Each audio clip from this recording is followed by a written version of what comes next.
wonderful to be famous. According to the story, that's what the young lady said to the fat man, the fabulously fat, the fantastic, the famous fat man, when he took her to lunch at a fashionable restaurant and everybody turned and stared. Tell me, she said, do people always recognize you? Does everybody always know who you are? Well, my dear, said Mr. Chesterton, if they don't, they ask. Mr. Chesterton's The Man Who Was Thursday is a little like that. Roughly speaking, it's about anarchists.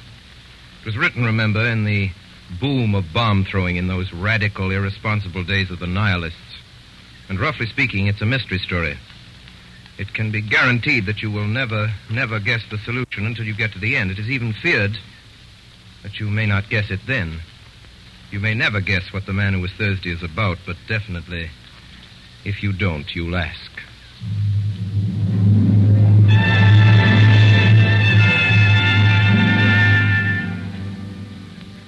I am Gabriel Syme. I am the man who was Thursday. That particular evening, if it is remembered for nothing else, will be remembered in that place for its strange sunset. It looked like the end of the world. It may be remembered by others, too, because it marked the first appearance in the place of the second poet of Saffron Park. For a long time, a red-haired revolutionary had reigned without a rival. It was upon the night of the sunset that I, Gabriel Syme, ended his solitude. Mr. Syme, you say you are a poet of law. I say you are a contradiction in terms. An artist is identical with an anarchist. Mr. Gregory, it is things going right that is poetical. Our digestions, for instance, going sacredly and silently right. The most poetical thing in the world is not being sick. Really, Mr. Syme, the examples you choose... I beg your pardon, Mr. Gregory. I forgot we had abolished all conventions. You don't expect me to revolutionize society on this lawn? Oh, no, I don't, but I suppose that if you were serious about your anarchism, that is exactly what you would do. Don't you think, then, that I'm serious about my anarchism? I beg your pardon. Am I not serious about my anarchism? I strolled away and left Gregory, but with surprise and with a curious pleasure, I found a red-headed young lady still in my company. It was Rosamond, Gregory's sister. Mr. Syme, do the people who talk like you and my brother often mean what they say? Do you mean what you say now? My dear Miss Gregory, when you say thank you for the salt, do you mean what you say? No. When you say the world is round, do you mean what you say? No, it's quite true, but you don't mean it. Is he really an anarchist, then? Only in that sense I speak of, or if you prefer it, in that nonsense. He wouldn't really use bombs or that sort of thing. Oh, good Lord, no. That has to be done anonymously. I strolled with her to a seat in the corner of the garden, and I defended respectability with violence and exaggeration. I grew passionate in my praise of tidiness and propriety. All the time there was a smell of lilac around me, and once I heard, very faintly in some distant street, a barrel organ begin to play, and it seemed to me that my heroic words were moving to a tiny tune from under or beyond the world. In the wild events which were to follow, this girl had no part at all. I never saw her again until all my tale was over. And yet, in some indescribable way, she kept recurring like a motive in music through all those mad adventures afterwards. And the glory of her strange hair ran like a red thread through those dark and ill-drawn tapestries of the night. For what followed was so improbable that it might well have been a dream. When I left the party and went out into the starlit street, I found Gregory waiting for me. Mr. Syme. Mr. Gregory. This evening you succeeded in doing something rather remarkable. You did something to me that no man has ever succeeded in doing before.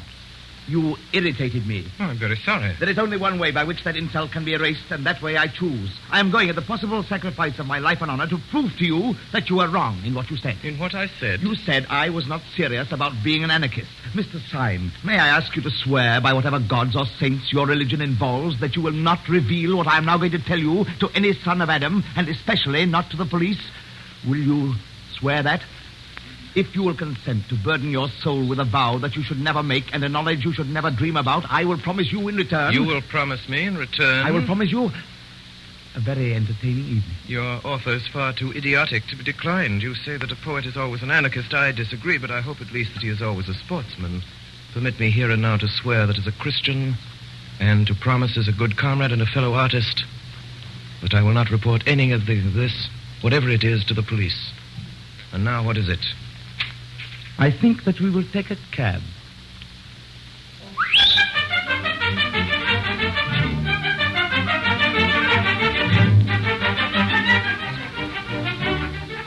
cab pulled up before a particularly dreary and greasy beer shop. We seated ourselves in a close and dim sort of bar parlor at a stained wooden table with one wooden leg. Mr. Syme, if in a few moments this table begins to turn around a little, please don't put it down to the champagne. I don't wish you to do yourself an injustice. Well, if I'm not drunk, I'm mad, but I trust I can behave like a gentleman in either situation. May I smoke? Certainly. Try one of mine. I took the cigar and started to light it almost before I had begun. The table at which we were sitting began to revolve, first slowly and then rapidly. You mustn't mind it. It's a kind of screw. Quite so, a kind of screw. How simple that is.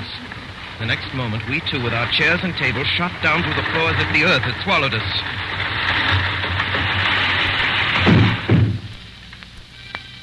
Gregory led me down a low, vaulted passage, at the end of which was a heavy iron door. Who is it? Mr. Joseph Chamberlain. It was obviously some kind of passport. We stepped into a queer steel chamber whose walls were hung with dubious and dreadful shapes, things that looked like the bulbs of iron plants or the eggs of iron birds. They were bombs. And now, my dear Mr. Syme, now we are quite cozy, so let us talk properly. You said you were quite certain I was not a serious anarchist. Does this place strike you as being serious? It does seem to have a moral under all of its gaiety, but tell me, you have a heavy iron door. You cannot pass it without submitting to the humiliation of calling yourself Mr. Chamberlain. You surround yourself with steel instruments which make the place, if I may say so, more impressive than homelike. Why, after taking all this trouble to barricade yourself in the bowels of the earth, do you then parade your whole secret by talking anarchism to every silly woman in Saffron Park? The answer's simple. When first I became one of the new anarchists, I tried all kinds of respectable disguises. But at last I went in despair to the president of the Central Anarchist Council, who is the greatest man in Europe. Oh, what's his name? You wouldn't know it. That is his greatness. He looked at me. You want a safe disguise, do you? I nodded. Why then, dress up as an anarchist, you fool. I took his advice and have never regretted it. I preach blood and murder to those women day and night, and by heaven they would let me wheel their perambulators. You took me in. What do you call this tremendous president of yours? We call him Sunday. You see, there are 7 members of the Central Anarchist Council, and they're named after the days of the week. He is called Sunday by some of his admirers, Bloody Sunday. It's curious that you should mention the matter, because this very night we've called a meeting to elect a successor to the post of Thursday. And I don't mind telling you that it's almost a settled thing that I am to be Thursday. Gregory, I gave you a promise before I came to this place. Would you give me, for my own safety, a little promise of the same kind? Promise? Yes, a promise. I swore before God that I would not tell your secret to the police. Will you swear by humanity or whatever beastly thing you believe in that you will not tell my secret to the anarchists? Your secret? Have you got a secret? Yes, I have a secret.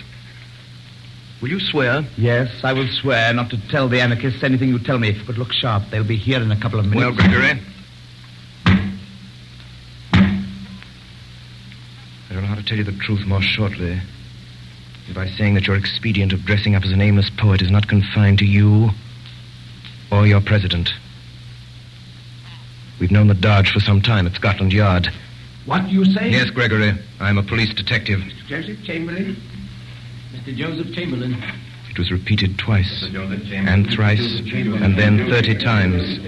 And the crowd of Joseph Chamberlains, a solemn thought could be heard, trampling down the corridor. Here are your friends, Gregory. Comrade Gregory, I suppose this man is the delegate? The fact is, comrade, I have been specially sent here to see that you show a due observance of Sunday. Well, comrade, I suppose we'd better give you a seat in the meeting. Gregory, I could see, was in an agony of diplomacy. Yes, I think it is time we began. The tug is waiting on the river. I move that Comrade Buttons take the chair. Second the motion! All those in favor? Aye! Carried. Comrade Buttons. Comrades, we all lament the sad decease of the heroic worker who occupied the post of Thursday in the Central Council until last week.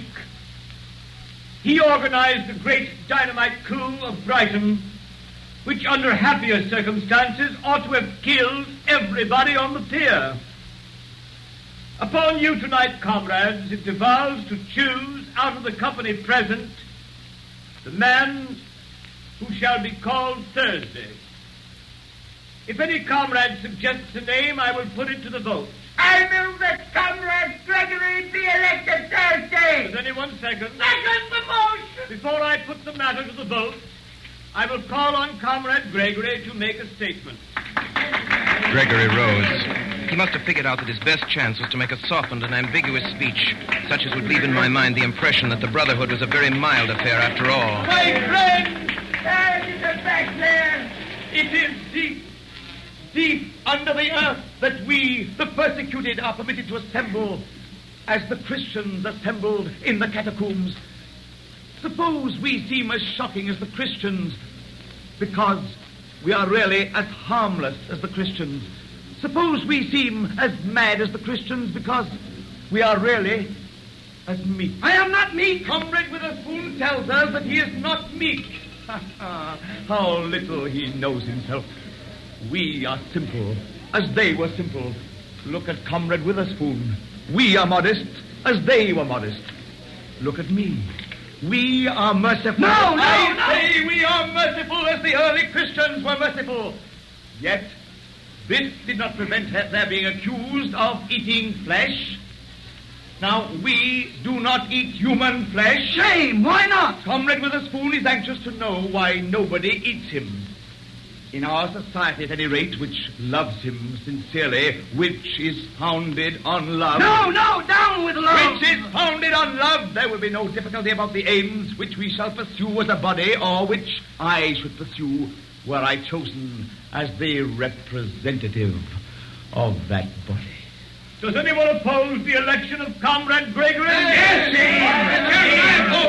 Comrades! Who are you? Gabriel Syme! Comrade Syme! Comrade Syme, the special delegate. Have we come here for this? Comrades, we line these walls with weapons and bar that door with death. Lest anyone should come and hear Comrade Gregory saying to us, be good and you will be happy. Honesty is the best policy and virtue is its own reward. Comrade Gregory has told us that we are not the enemies of society. But I say that we are the enemies of society, and so much the worse for society. Hypocrite! Comrade Gregory accuses me of hypocrisy. He knows as well as I do that I am keeping all my engagements and doing nothing but my duty. I do not mince words. I do not pretend to. We do not want the Supreme Council of Anarchy infected with a maudlin mercy. Have Gregory and his milk and water methods on the Supreme Council. I would offer myself for election. Stop, you blood! Stop, I tell you! I move as an amendment that Comrade Syme be appointed to the post. Stop all this, I tell you! Stop it! It is all impossible! I beg to second the election. Comrades, I kneel to you. Do not elect this man. The question is that Comrade Syme be elected to the post of Thursday on the General Council. And 3 minutes afterwards, Mr. Gabriel Syme of the Secret Police Service was elected to the post of Thursday on the General Council of the Anarchists of Europe. A moment later, I found myself somehow or other face to face with Gregory. You are a devil. And you are a gentleman.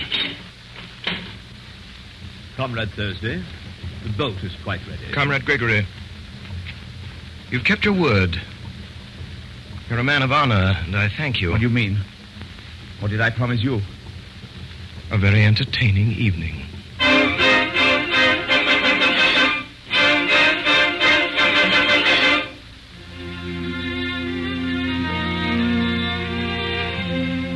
My name is really Gabriel Syme. I'm not merely a detective who pretends to be a poet. I'm really a poet who has become a detective.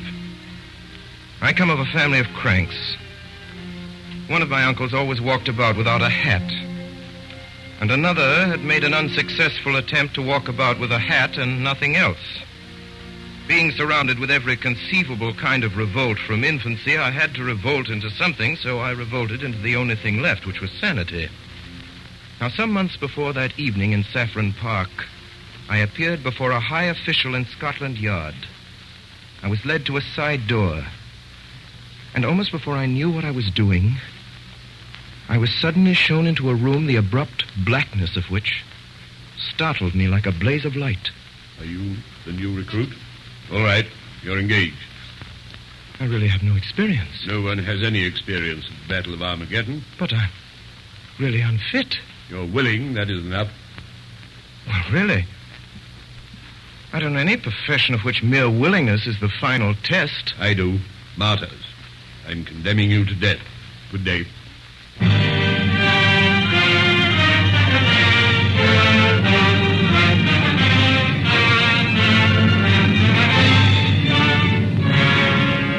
Where my adventure ultimately led me, I've already told you. At about 1:30 on a February night, I found myself steaming on a small tug up the silent Thames, the duly elected Thursday of the Central Council of Anarchists. As we came alongside, the great stones of the embankment were big and black against the huge white dawn. I leapt out of the boat onto the slimy steps. The tug put off again and turned upstream. And I saw that there was a man leaning over the parapet and looking out across the river. And then the man smiled. And his smile was a shock. For it was all on one side, going up the right cheek and down on the left. With the dark dawn and the deadly errand and the loneliness and the great dripping stones, there was something unnerving in it. There was the silent river and the silent man. And there was the last nightmare touch, that his smile had suddenly went wrong. If we walk up towards Leicester Square, we shall just be in time for breakfast. Sunday always insists on an early breakfast. At one corner of Leicester Square, there projected the balcony of a prosperous but quiet hotel. The balcony contained a breakfast table, and round the breakfast table, glowing in the sunlight, were a group of noisy and talkative men, all dressed in the insolence of fashion. Here, then, was the secret conclave of the European dynamiters. Then, as I continued to stare at them, I saw something that I had not seen before, literally because it was too large to see. At the nearest end of the balcony, blocking up a great part of the perspective, was the back of a great mountain of a man. I first thought that the weight of him must break down the balcony of stone. This man was planned enormously in his original proportions, like a statue, carved deliberately as colossal. His head, crowned with white hair, as seen from behind, looked bigger than a head ought to be. The ears that stood out from it looked larger than human ears. His sense of size was so staggering that when I saw him, all the other figures seemed quite suddenly to dwindle and become dwarfish. They were still sitting there as before with their flowers and frock coats. But now it looked as if the big man was entertaining 5 children to tea. I never thought of asking whether the monstrous man who almost filled and broke the balcony was the great President Sunday, whom the others had stood in awe. I knew it was so. As I walked across the inner room towards the balcony, the large face of Sunday grew larger and larger, and I was gripped with a fear that when he was quite close, the face would be too big to be possible, and that I would scream aloud. I remembered that as a child I would not look at the mask of Memnon in the British Museum, because it was a face and so large. By an effort braver than that of leaping over a cliff, I went to an empty seat at the breakfast table and sat down. At that moment, the president was addressing a man, out of whose collar there sprang a bewildering bush of brown hair and beard that almost obscured the eyes, like those of a Skye terrier. The man's name, it seemed, was Gogol. He was a Pole. And in this circle of days, he was called Tuesday. Our friend Tuesday insists on the ways of the stage conspirator. Now, if a gentleman goes about London in a top hat and a frock coat, no one need know that he's an anarchist. But if a gentleman puts on a top hat and a frock coat and then goes about on his hands and knees, well, he may attract attention. I am not good at concealment. I am not ashamed of the cause. Yes, you are, my boy, and so is the cause of you. I am not good at deception. Right, my boy, right. You aren't good at anything. As I looked at the others, I began to see in each of them exactly what I had seen in the man by the river. Each man was subtly and differently wrong. Next to me sat Tuesday, the tousle-headed Gogol. Next was Wednesday, a certain Marquis de Saint-Eustache. In the gloom and thickness of his beard, a dark red mouth showed sensual and scornful. Whatever he was not a Frenchman. Then came me, and next, a very old man, Professor de Worms, who was Friday. The red flower in his buttonhole showed up against a face that was literally discolored like lead. The whole hideous effect was as if some drunken dandies had put their clothes upon a corpse. And right at the end sat the man called Saturday. His name was Dr. Bull. There was nothing whatever odd about him except that he wore a pair of dark, almost opaque spectacles. And it occurred to me that his eyes might be covered up because they were too frightful to see. Such were the 6 men who had been sworn to destroy the world. Only 3 days afterwards, it appeared, the King of England was to meet the President of the French Republic in Paris. And over their bacon and eggs upon their sunny balcony, these beaming gentlemen had decided how both should die. Even the instrument was chosen. The black-bearded Marquis, it appeared, was to carry the bomb. Most of the talkers paid little attention to me, but the President was always looking at me steadily and with a great and baffling interest. I was sure that in some silent and extraordinary way, Sunday had found out that I was a spy. Meantime, the men were eating as they talked. The Marquis took a great bite of bread and jam. I have often wondered whether it wouldn't be better for me to do it with a knife. And it would be a new emotion to get a knife into a French president and wriggle it around. You're wrong. The knife was merely the expression of the old personal quarrel with a personal tyrant. Dynamite is not only our best tool, but our best symbol. It expands. It also destroys because it broadens. And a man's brain is a bomb. My brain feels like a bomb night and day. It must expand. It must expand. A man's brain must expand. If it breaks the universe. I don't want the universe broken up just yet. I want to do a lot of beastly things before I die. I thought of one yesterday in bed. The question, gentlemen, is how Comrade Wednesday is to strike the blow. As to the actual arrangements, I suggest that tomorrow he should go first of all. Before we discuss that, I have something very particular to say. The instant of choice had come at last. The pistol was at my head. More speeches, more compromise. Go. Sit down with the other gentlemen at this table. For the first time this morning, something intelligent is going to be said. I sat down first. No one except me seemed to have any notion of the blow that was about to fall. Comrades, we have spun out this farce long enough. We were discussing plans and naming places. I propose that those plans and places should be left wholly in the control of Comrade Saturday, Dr. Bull. Not one word more about the plans and places must be said at this meeting. They all moved feverishly in their seats, except me.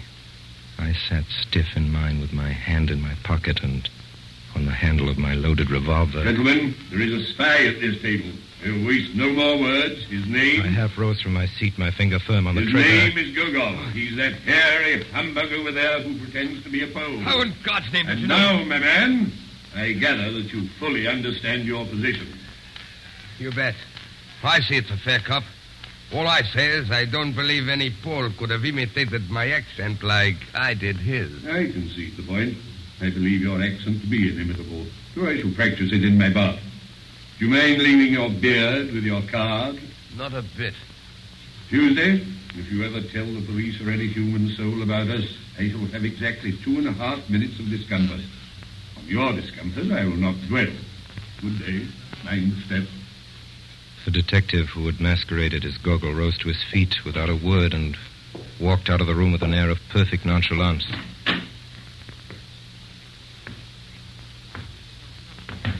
There was a slight stumble outside the door which showed that the departing detective had not minded his step. Time is flying. I must get off at once. I have to take the chair to a humanitarian meeting. Would it not be better to discuss further the details of our project now than that the spy has left us? Secretary, if you take your head home and boil it for a turnip, it might be useful.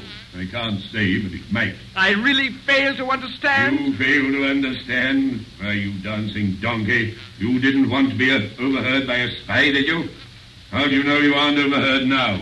With these words, Sunday shouldered his way out of the room, shaking with incomprehensible scorn. Now, if the last words of the president meant anything, they meant that I had, after all, not passed unsuspected. The other 4 got to their feet, betook themselves elsewhere to find lunch. Only the old anarchist, old Professor de Worms, remained behind, seated before me at the table. Mr.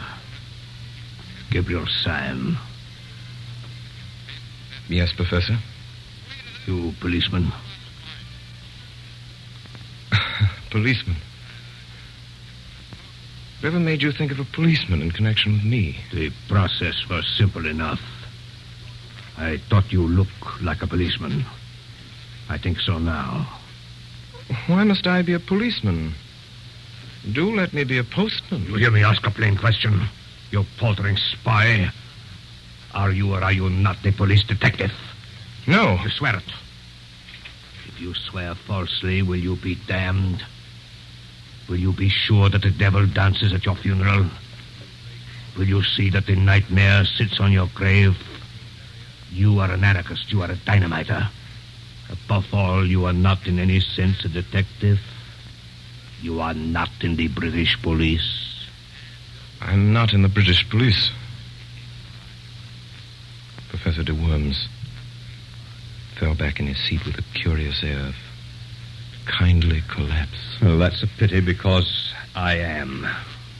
Because you are what? I am a policeman, a special policeman, and I serve under the man in the dark room. The man in the dark room? I understand now. Of course. You're not an old man at all. I can't take my face off here. It's rather an elaborate makeup. Did you know that man Gogol was one of us? No. But didn't you?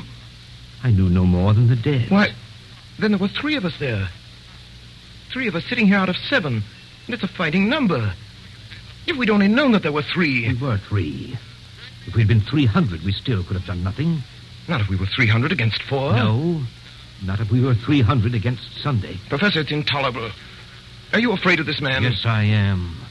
So are you. Yes, you're right. I am afraid of him.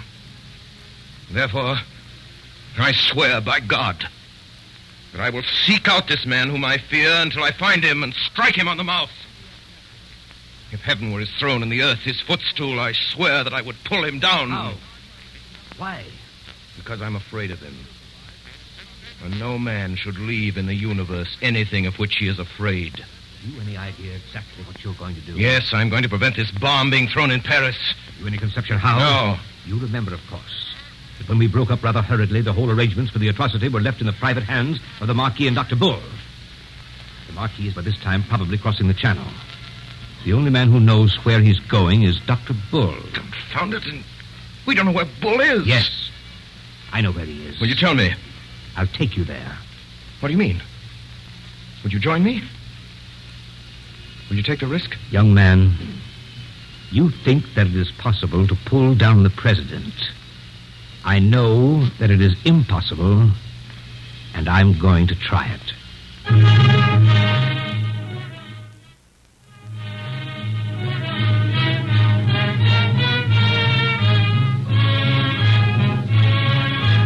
Call your special attention to the new series of broadcasts by the Mercury Theatre with Orson Welles as star and director, which will commence next Sunday night at 8 p.m. Eastern Daylight Saving Time. And now a brief pause for station identification. This is the Columbia Broadcasting System.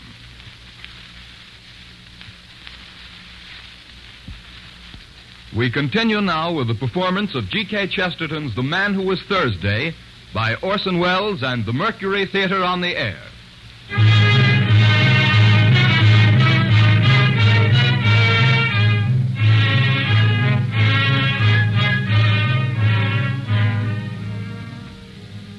The professor led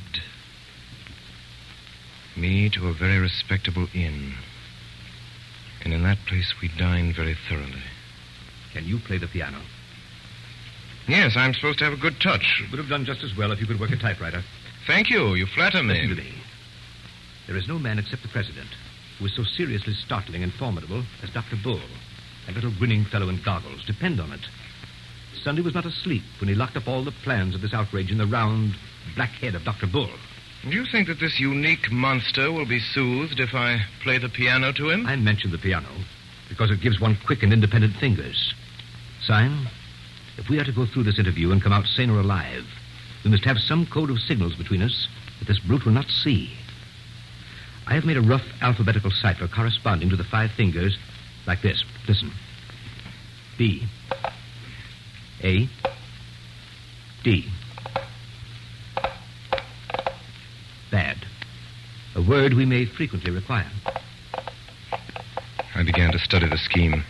It didn't take me long to learn how we might convey simple messages by what would seem to be idle taps upon a table or knee. It was not long before Dr. Bull came in, sat down at our table. He smiled brightly. You're early this evening, gentlemen. The quiet good humor of his manner left us helpless. We sat staring at each other in silence. I have an intuition. Then sit on it. It is quite an extraordinary intuition. Extraordinary, right? I am a poet. You're a dead man. You scarcely realize how poetic my intuition is. It has that sudden quality we sometimes feel in the coming of spring. Go to blazes. Dr. Bull. Quiet. Dr. Bull. Dr. Bull, would you do me a small favor? Would you be so kind as to take off your spectacles? Dr. Bull rose slowly, still smiling, and took off his spectacles. He was sitting in the chair before us. And we saw there a very boyish-looking young man. The smile was still there, but it might have been the first smile of a baby.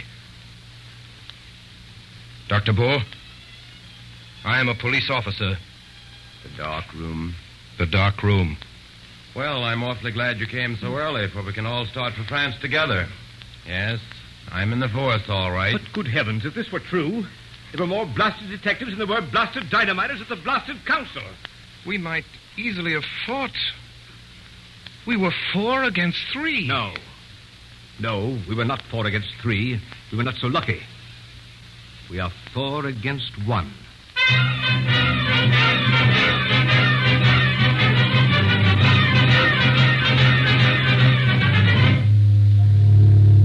An hour later, we were already on the Calais boat. The fact that comes of it is this. We 3 are alone on this planet. Now we must do something to keep the Marquis in Calais till tomorrow midday, while the King goes safely through Paris. The only thing I can see to do is actually to take advantage of the very things that are in the Marquis's favor. Gentlemen, I'm going to profit by the fact that he is a nobleman and has many friends and moves in the best society. What the devil are you talking about? The Marquis cannot deny that he is a gentleman, and in order to put the matter of my social position quite beyond a doubt, I propose, at the earliest opportunity, to knock his hat off. Oh, but here we are in the harbor. Gentlemen, we've reached Calais.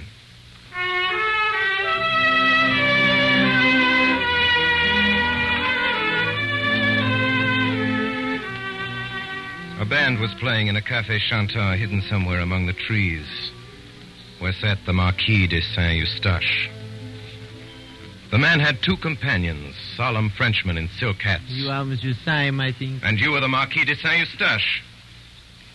Permit me to pull your nose, which I attempted to do, but the 2 men in top hats held me back. This man has insulted me. Insulted you when? Oh, just now. He's insulted my mother. Insulted your mother? Well, anyhow, my aunt. But how can the Marquis have insulted your aunt just now? He has been sitting here all the time. Ah, it was what he I said. said nothing at all except about the band. I only said that I like Wagner, played well. It was an allusion to my family. My aunt played Wagner badly. It was a painful subject. We are always being insulted about it. This seems most extraordinary. Oh, I assure you, the whole of your conversation was simply packed with sinister allusions to my aunt's weaknesses. Oh, this is nonsense. I, for one, have said nothing for half an hour, except that I like the singing of that girl with the black hair. Well, there you are again. My aunt's was red. It seems to me that you're simply seeking a pretext to insult the Marquis. By George.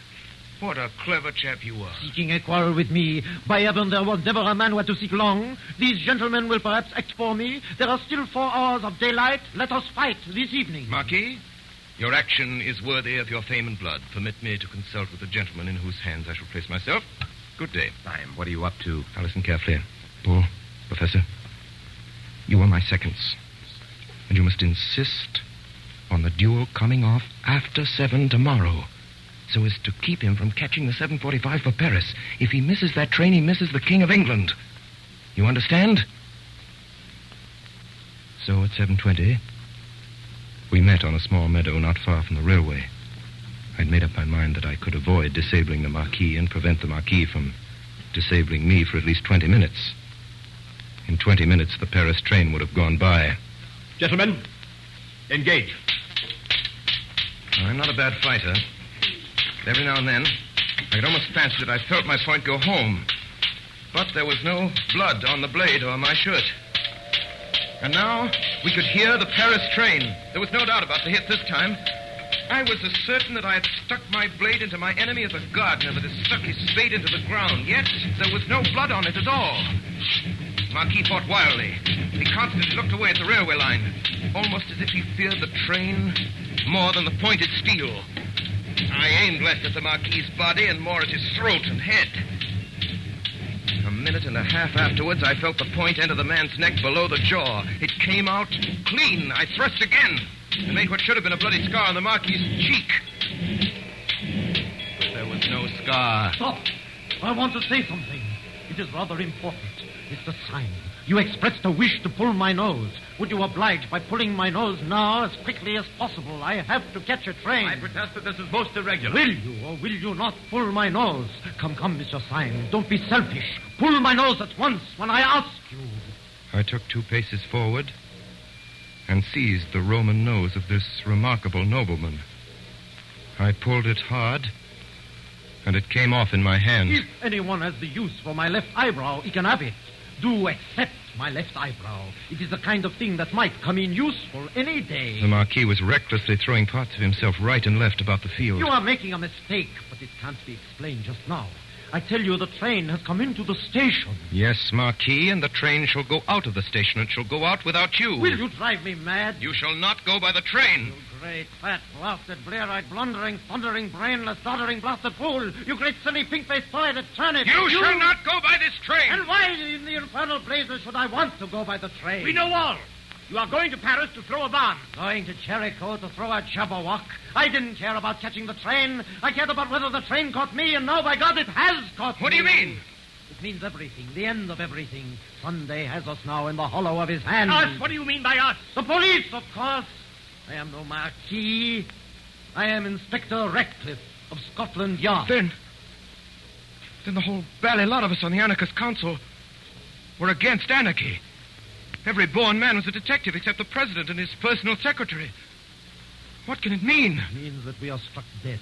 Don't you know Sunday? I tell you, he's bought every trust. He's captured every cable. He has control of every railway line, especially of that railway line.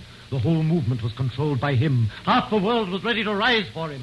But there were just 5 people, perhaps, who could have resisted him. And the old devil put them on the Supreme Council to waste their time in watching each other. Sunday knew that the professor would chase Syme through London, that Syme would fight me in France, and he was combining great masses of capital, seizing great lines of telegraphy, while we 5 idiots were running after each other like a lot of confounded babies playing blind man's buff. And since you really want to know what was my objection to the arrival of that train, I'll tell you. My objection was that Sunday or his secretary has just this moment got out of it. We all turned our eyes toward the station. A considerable bulk of people seemed to be moving in our direction. They may be ordinary tourists. Ordinary tourists wear black masks halfway down the face. It was quite true that the leader in front wore a black half mask almost down to his mouth. And the mouth was smiling, a crooked smile, on one side of the face. I can't believe it. The thing is nonsense. The plain people of a peaceable French town. Someone has shot at us. Pray resume your remarks, Dr. Bull. You were talking, I think, about the plain people of a peaceable French town. Stop! Here come the police! They're charging the mob. No, they're forming along the parade. They've unslung their carbines. Yes, and they're going to fire on us. The police have joined the mob. The mob, advancing steadily, was almost on top of us. Charge the anarchists! Charge the anarchists! There was no doubt of it. The leader was Monday, secretary of the council. Under the black mask, his mouth was working horribly. Monday! Stop! Charge the anarchists! Swords! For our time has come to die! That is some mistake, Mr. Syme. I heartily think you understand my position. I arrest you in the name of the law. Of the law? But you are the secretary of the Anarchist Council. Nonsense. I am a detective from Scotland Yard.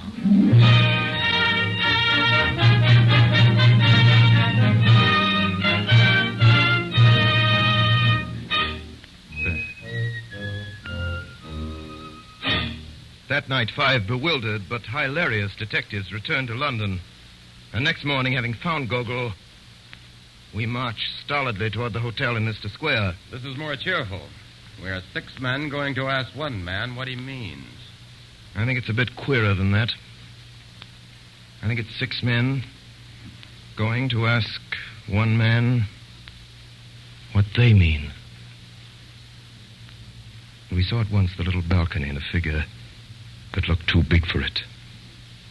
He was sitting alone with bent head, poring over a newspaper, but all his counselors would come to vote him down, cross that square as if we were watched out of heaven by 100 eyes. We went up the dark stair in silence. Delightful. So pleased to see you all. What an exquisite day it is. Is the king dead? No, sir, there has been no massacre. I bring you news of no such disgusting spectacle. Disgusting spectacles? You mean Dr. Bull's spectacles? My spectacles are blackguardly, but I'm not. Look at my face. I dare say it's the sort of face that grows on one. In fact, it grows on you. I dare say it'll grow on me someday. We have come here to know what all this means. Who are you? What are you? What am I?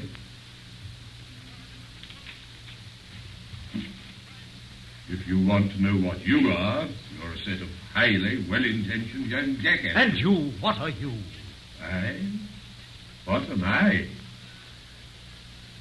The president rose slowly to incredible heights, like some enormous wave about to arch above us and break. You want to know what I am, do you? Bull, you're a man of science.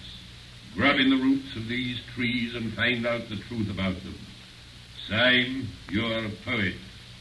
Stare at those morning clouds and tell me the truth about morning clouds.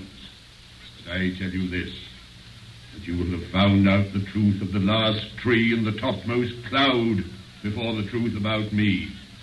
You will understand the sea, and I shall still be a riddle.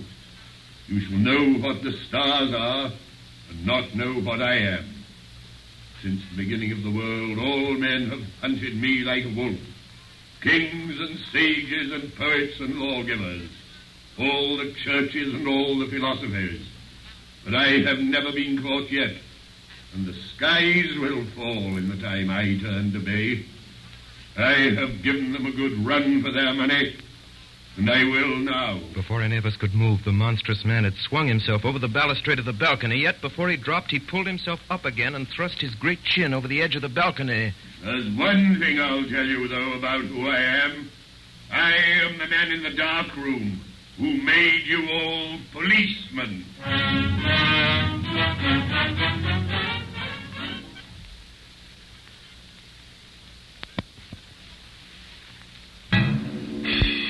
Sunday fell from the balcony, bouncing on the stones below like a great ball of India rubber, and went bounding off towards the corner of the Alhambra, where he hailed a hansom cab and sprang inside of it. Of course, we all followed him. And at the highest ecstasy of speed, Sunday turned round, and sticking his great grinning head out of the cab, he made a horrible face at us, flung a ball of paper at me, and vanished. I caught the paper. What does it say, Syme? Let's see. No one would regret anything in the nature of an interference by the Archdeacon more than I. I trust it will not come to that. But for the last time, where are your galoshes? The thing is too bad, especially after what Uncle said.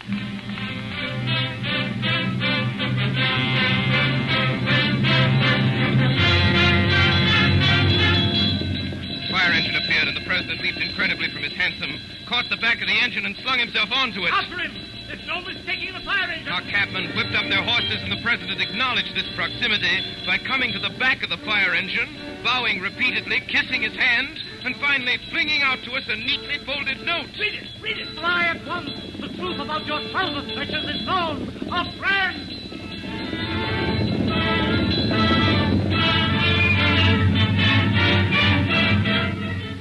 What place is this? Sunday had jumped from the fire engine over an iron gate, and we'd followed him to a kind of park. Can it be the old devil's house? No, you fools! It's the zoo! Come this way. That's what? Come where? The elephant. An elephant? An elephant has gone mad and run away. What? Yes, he's run away with an old gentleman, a poor old gentleman with white hair. What sort of old A gentleman? very large and fat old gentleman in light grey clothes. The elephant has not run away with him. He has run away with the elephant. And by thunder, there he is. There was no doubt about it this time. Clean across the space of grass, with a crowd screaming and scampering gaily at his heels, went a huge gray elephant. On its back sat President Sunday with all the placidity of a sultan. Stop him! He'll be on the gate!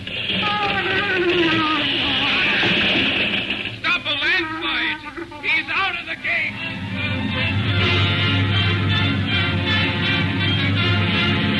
Through street after street, through district after district went the prodigy of the flying elephant, and we followed it through the city, out into the suburbs, and finally to a fairgrounds. The president had disappeared. Look! Look over there! Look at what? Look at the captive balloon! Why the blazes should I look at a captive balloon? What is there queer about a captive balloon? Nothing, except that it isn't captive. 10,000 devils! He's got into it!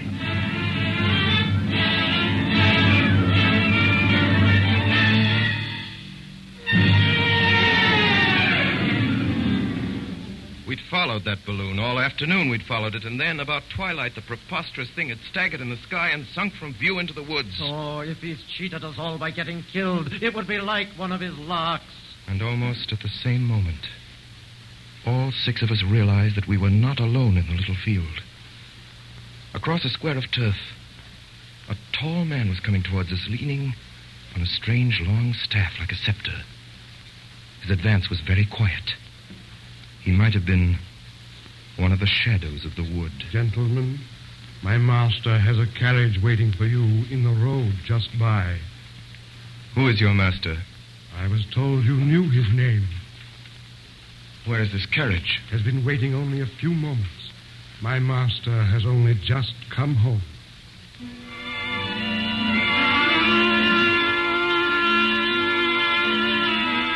All 6 of us compared notes afterwards and quarreled.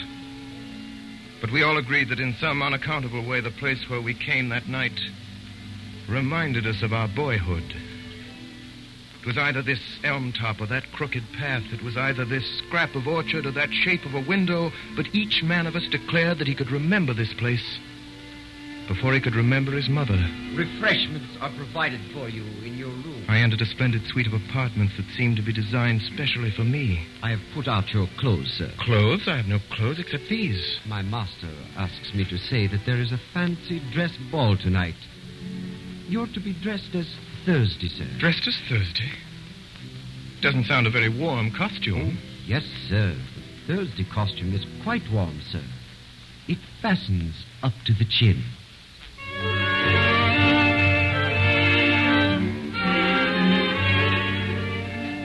I was led onto a very large old English garden full of torches and bonfires, by the broken light of which a vast carnival of people were dancing in motley dress. I seemed to see every shape in nature imitated in some crazy costume. There was a man dressed as a windmill with enormous sails, a man dressed as an elephant, a man dressed as a balloon. There was a dancing lamppost, a dancing apple tree, a dancing ship. One would have thought that the untamable tune of some mad musician had set all the common objects of field and street dancing an eternal jig. And long afterwards, when I was middle-aged and at rest, I could never see one of those particular objects, a lamppost or an apple tree or a windmill, without thinking that it was a strayed reveler from that revel of a masquerade. On one side of this lawn, in a kind of crescent, stood 7 great chairs, the thrones of the 7 days. And so the night wore on, and finally the last of the dancers vanished, and the fire faded, and the long, slow, strong stars came out. And we 7 strange men were left alone, like 7 stone statues on our chairs of stone. Then Sunday spoke. We will eat and drink later. Let us remain together a little, we who have loved each other so sadly and have fought so long. I seem to remember only centuries of heroic war, in which you were always heroes, epic on epic, Iliad on Iliad, and you always brothers in arms. Tell me, who are you? I am the Sabbath. I am the peace of God. I'm grateful to you. Not only for wine and hospitality here, but for many a fine scamper and free fight. But I should like to know. My soul and heart are as happy and quiet here as this old garden. But my reason is still crying out. I should like to know. It seems so silly that you should have been on both sides and fought yourself I have heard your complaints, and here, I think, comes another to complain. We will hear him also. And we saw standing before us the red-headed poet of Saffron Park. Gregory! Why, this is the real anarchist. Yes, I am the real anarchist. And there came a day when the sons of God came before the Lord, and Satan also came with them. You're right. I'm a destroyer. I would destroy the world if I could. Oh, most unhappy man. Try to be happy. You have red hair like your sister. I know what you are, all of you, from first to last. You're the people in power. You're the police, the great fat smiling men in blue and buttons. You're the law. You're the 7 angels of heaven, and you've had no troubles. Oh, I could forgive you everything if I could feel for once that you had suffered for 1 hour a real agony, such as I. I see everything. Everything. Everything that there is. Why does each thing on earth war against each other thing? Why does a fly have to fight the whole universe? Why does a dandelion have to fight the whole universe? For the same reason that I had to be alone in the dreadful council of the days. So that each thing that obeys law may have the glory and the isolation of the anarchist. So that by tears and torture we may earn the right to say to this accuser, we also have suffered. I repel the slander. We have not been happy. I can answer for every one of the great gods of law whom he has accused. At least. And I saw suddenly the great face of Sunday. Have you ever suffered? As I gazed, the great face grew to an awful size larger than the colossal mask of Memnon, which had made me scream as a child. It grew larger and larger, filling the whole sky. Then in the blackness, before it entirely destroyed my brain, I seemed to hear a distant voice saying a commonplace text that I had heard somewhere. Can ye drink of the cup that I drink of?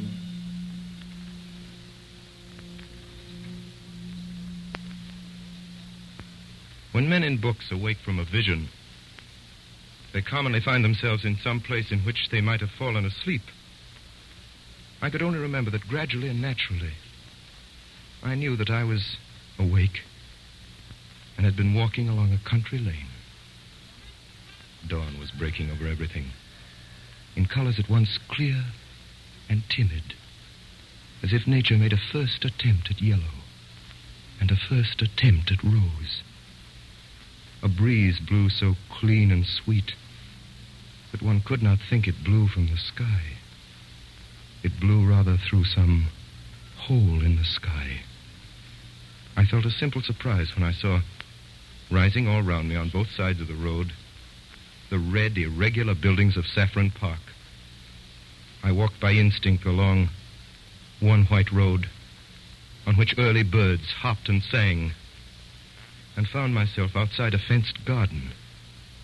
And there I saw the sister of Gregory, Rosamond, the girl with the gold-red hair, cutting lilac before breakfast with the great unconscious gravity of a girl.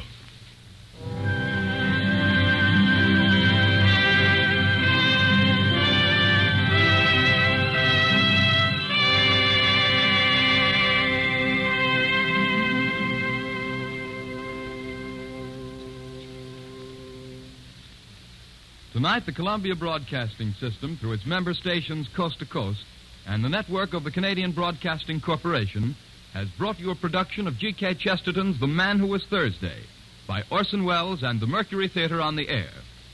The adaptation for radio was made by Mr. Welles. This Monday night concludes the summer broadcasts, which have introduced the Mercury Theatre as the first complete theatrical producing company in radio. But the tremendous response which their efforts have drawn from all parts of the country has ensured their continuance with us through the coming months. The Columbia Broadcasting System is therefore proud to announce a new series of weekly productions by Orson Welles and the Mercury Theatre on the air, beginning next Sunday evening, September the 11th, from 8 to 9 o'clock Eastern Daylight Saving Time. The first play next Sunday at 8 will be Vincent van Gogh, an original drama based on the letters of the famous painter to his brother Theo and the records of his biographers. In the cast this evening, Sunday, Eustace Wyatt, the Professor Ray Collins, Gregory George Coulouris, the Marquis Edgar Barrier, Gogol Paul Stewart, Bull Joseph Cotton, the Secretary Erskine Sanford, Witherspoon Alan Devitt, Rosamond Anna Stafford, and Gabriel Syme, The Man Who Was Thursday, by Orson Welles. Davidson Taylor supervised for the Columbia Network. This is Dan Seymour speaking. The orchestra was directed by Alexander Semler.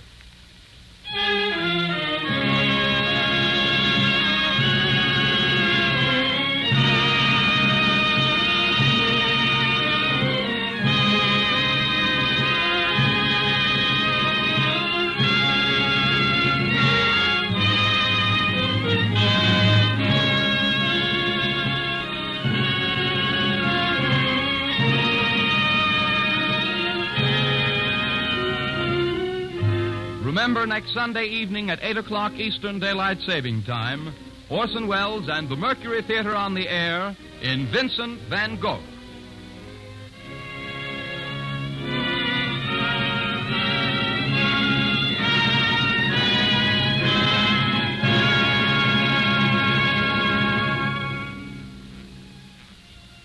Be sure to be at your radio next Monday at 9 p.m. Eastern Daylight Saving Time. That's when the Lux Radio Theater begins its new series of broadcasts, same stations as last year. The first presentation will be Spawn of the North, with George Raft, Fred McMurray, John Barrymore, Dorothy Lamour, and Akim Tamirov. Next Monday at 9 p.m. Eastern Daylight Saving Time. This is the Columbia Broadcasting System.